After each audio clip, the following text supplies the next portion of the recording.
Es-tu prêt à dominer les résultats de recherche Google? Découvre les techniques et astuces SEO hyper efficaces qui vont te permettre de ranker en position 0 et cela en 2024-2025. Le but est bien sûr d'obtenir la première place, mais surtout d'y rester sur le long terme. Ce guide complet est tout ce dont tu as besoin pour ranker sur Google en SEO en 2025. Donc ce qu'on va voir ensemble dans cette vidéo, c'est les techniques avancées pour booster ton SEO et cela de façon très rapide, des astuces pour maintenir durablement ton site en tête des résultats de recherche Google. On cherche la position 0 et le but du SEO, c'est effectivement d'avoir une position 0 de façon gratuite.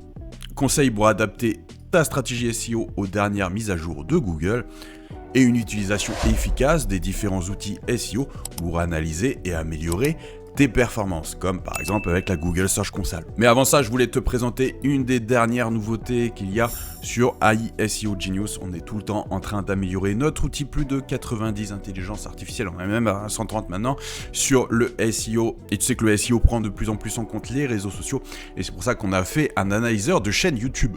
Donc je vais prendre une chaîne au hasard, je vais prendre le hat de la chaîne, tu peux prendre l'URL complète et je vais le rentrer dans YouTube Analyzer et je vais voir quelle réponse il va me donner et quelle métrique il va me donner et si je peux m'en servir pour ma propre chaîne. Donc voilà, il m'a donné des statistiques très puissantes, donc les abonnés, le vue total, nombre de vidéos, le moyenne de likes, le top 3 des miniatures qui ont performé, le top 3 des vidéos sur les derniers mois, le top 5 sur l'année, une analyse de mots-clés avec les mots-clés que je peux aller chercher qui ont un gros volume de recherche et à faible concurrence.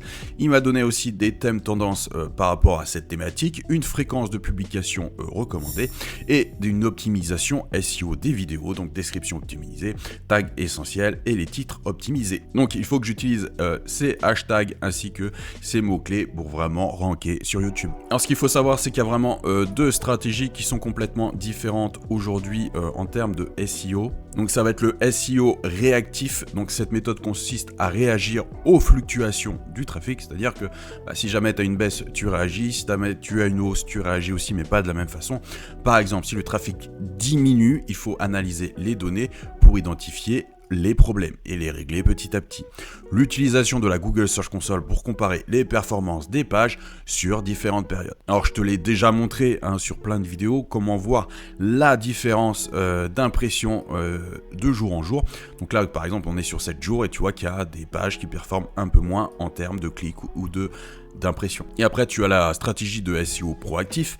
Cette approche implique de créer des contenus régulièrement et d'optimiser les articles existants pour maintenir ou augmenter le trafic. Donc par exemple l'importance d'une gestion proactive des sitemaps pour assurer que toutes les pages sont bien indexées par Google. Et là je te donne par exemple un site web d'un de mes élèves, il a réussi à indexer 648 pages sur 784 et tu vois que ça augmente de jour en jour grâce à des techniques SEO complètement optimisées. Il a plus de 80% de ces pages qui sont totalement indexées. Donc bien sûr, moi je conseille de faire du SEO réactif mais aussi du SEO proactif, donc lier le meilleur des deux stratégies pour effectivement performer sur Google. Donc l'étape numéro 1 pour performer en 2025, c'est effectivement de trouver des mots-clés. Les mots-clés, c'est vraiment la première étape, c'est essentiel en SEO et ça correspond à l'intention de recherche. Qu'est-ce que doivent taper tes prospects sur Google pour tomber sur ta page? Donc bien sûr, tu as Google autocomplète. Tu te rends sur notre ami Google, tu tapes ton mot-clé. Là, je vais prendre par exemple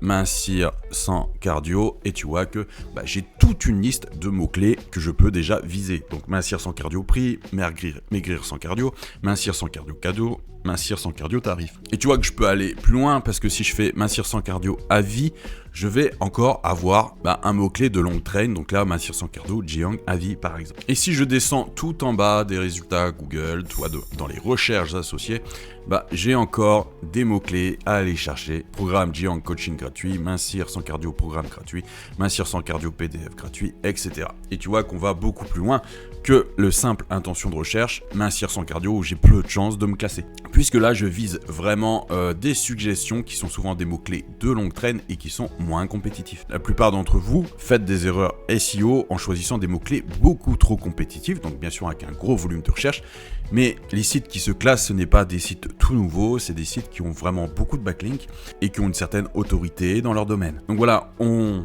NOPT pour routine de soins de la peau pour hommes ou routine de soins de la peau sèche. Tu vois qu'il y a plusieurs mots et pas seulement routine de soins qui est beaucoup plus compétitif. C'est pour ça aussi que dans AI SEO Genius, on a fait un analyseur SEO professionnel. Pro, vous rentrez votre mot-clé.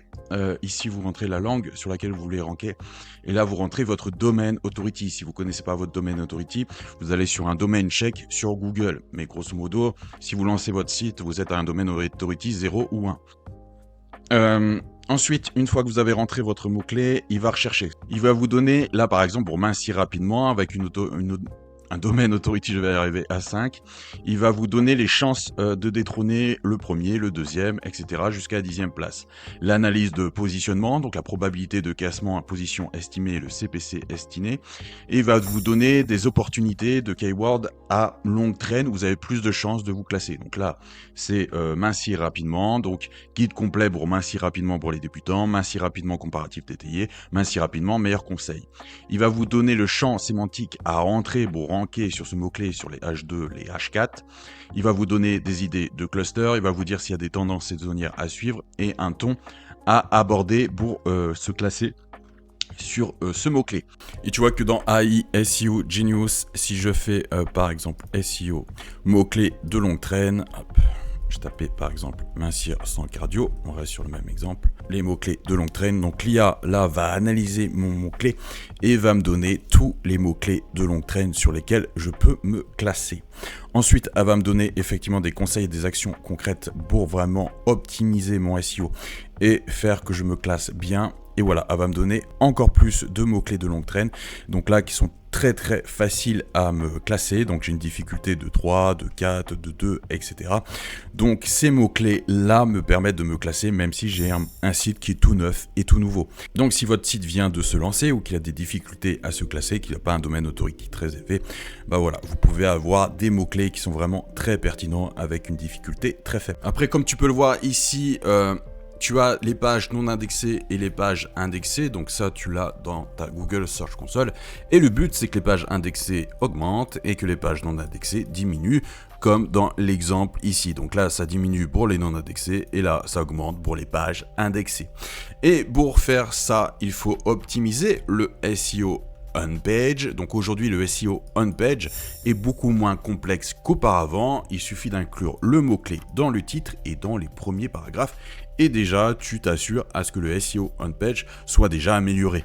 Car un bon contenu doit être non seulement être optimisé, mais aussi offrir une expérience utilisateur plus qu'agréable. Donc pour ça, il faut augmenter la rapidité de ton site web. Et pour ça, tu as une très bonne extension qui s'appelle Lighthouse, qui te permet justement de générer un report, c'est-à-dire de savoir la vitesse de ton site, et ça sur n'importe quelle page, et voir si c'est vraiment performant, donc que ça soit sur ordinateur ou sur mobile. Donc je répète que cette extension est entièrement gratuite. Il faut aussi que tu fasses en sorte d'optimiser l'expérience utilisateur avec un front-loading, c'est-à-dire fournir de la valeur dès le début et pas attendre à la fin pour que les utilisateurs trouvent rapidement ce qu'ils cherchent et l'information.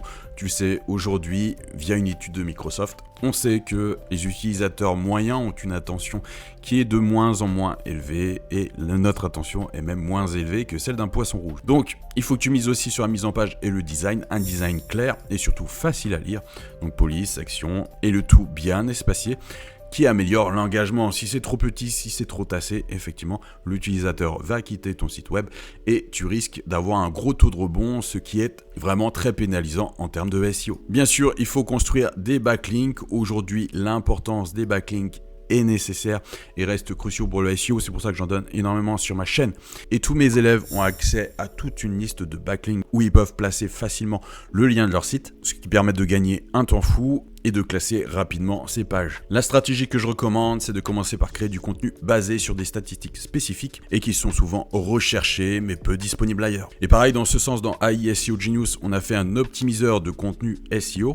Il te suffit de prendre l'article qui est là, de copier, de coller ton article sur l'optimiseur et d'analyser le contenu. Donc il va te donner les mots-clés principaux, les mots-clés LSI, donc tu peux analyser tes concurrents, leur structure de titre et après il va tout optimiser avec les méta-informations, le plan du contenu amélioré, des mots-clés supplémentaires à mettre, une introduction optimisée et aussi des recommandations d'amélioration. Donc ce sont vraiment des infos très importantes si tu veux battre tes concurrents, d'avoir des informations très précises que tu peux réutiliser pour tes articles. Maintenant, on va voir ensemble un plan d'action en plusieurs étapes si tu te retrouves à une position qui est entre la 5e et la 10e place et que tu veux vraiment être en première place. Donc forcément, c'est vraiment le premier qui gagne 70% du trafic et après le deuxième, le troisième se partagent les miettes. Donc il faut élaborer un plan pour surpasser les concurrents rapidement et mettre en œuvre des actions nécessaires. Utiliser bien sûr la Google Search Console et atteindre la position 1. Donc bien sûr, les causes peuvent être multiples, mais bien souvent, l'article ne se classe pas haut à cause d'un contenu de faible qualité ou d'un manque de backlink. Il se peut aussi que ton contenu soit moins clair que les autres par rapport à tes concurrents et donc du coup c'est eux qui gardent l'attention du public. Donc non seulement il faut que tu clarifies tout ça, mais aussi que tu optimises pour les feature snippets. C'est tout simplement, les gens ont aussi demandé que tu retrouves dans les réponses Google, parce que tu vois qu'ici c'est autre question. Donc ça, il faut aussi que tu optimises ton contenu pour apparaître sur ce genre de questions. Il te suffit juste de taper ton mot-clé dans Google et tu as toutes les questions relatives à ce mot-clé que les gens se posent aussi. Donc c'est juste une boîte de réponses rapide que Google affiche en haut des résultats. Et forcément, si tu es classé là-dessus, tu auras beaucoup plus de visibilité. Car ça peut considérablement augmenter la visibilité de ton site web. Ces extraits attirent l'attention des utilisateurs et nous, c'est le but, on va attirer l'attention. Donc voici les stratégies pour obtenir un feature snippet. Structurer le contenu de manière claire, répondre directement aux questions courantes, utiliser les balises HTML appropriées et analyser les types de requêtes qui déclenchent des feature snippets dans votre secteur. Donc ensuite, tu as plusieurs options. Effectivement, quand tu vois que tu ne te classes pas bien, c'est de réécrire intégralement le contenu, donc l'option A, et l'option B, c'est de modifier rapidement les titres et les sous-titres pour les rendre plus clairs. Alors effectivement, si tu te classes 30e, pourquoi pas réécrire intégralement le contenu. Après, si tu es déjà 7 ou 8e, je te conseille de modifier rapidement les titres et les sous-titres pour essayer de te classer. La deuxième option est souvent prioritaire parce que ça suffit pour améliorer le classement sans trop de travail supplémentaire. Il y a aussi des modifications visuelles et textuelles. N'oublie pas de mettre des images qui parlent à ton audience, l'utilisation d'images pertinentes, et c'est ce que je vois avec mes élèves, comment trouver des images pertinentes et qui ne sont pas des banques d'images pour vraiment te classer assez facilement. Des images valent bien souvent mieux que des mots. Donc bien sûr, tu peux utiliser l'IA comme ChatGPT, même si je ne conseille pas forcément ChatGPT parce que vous êtes tellement nombreux à le faire que vous aurez forcément du duplicate content. Mais en tout cas, avec un prompt approprié et le bon outil IA, vous pouvez faire des miracles. Bien sûr, il faut soumettre après à la Google Search Console pour que l'article soit mis à jour et donc pour se classer. Voilà, on a fait un tour sur les façons de dominer Google en 2025. N'oublie pas que tu as un audit totalement offert. Il suffit juste de m'envoyer un petit message sur WhatsApp et je m'occupe de tout. Je te dis à bientôt pour une prochaine vidéo. C'était Max de Référencement Organique. Bye.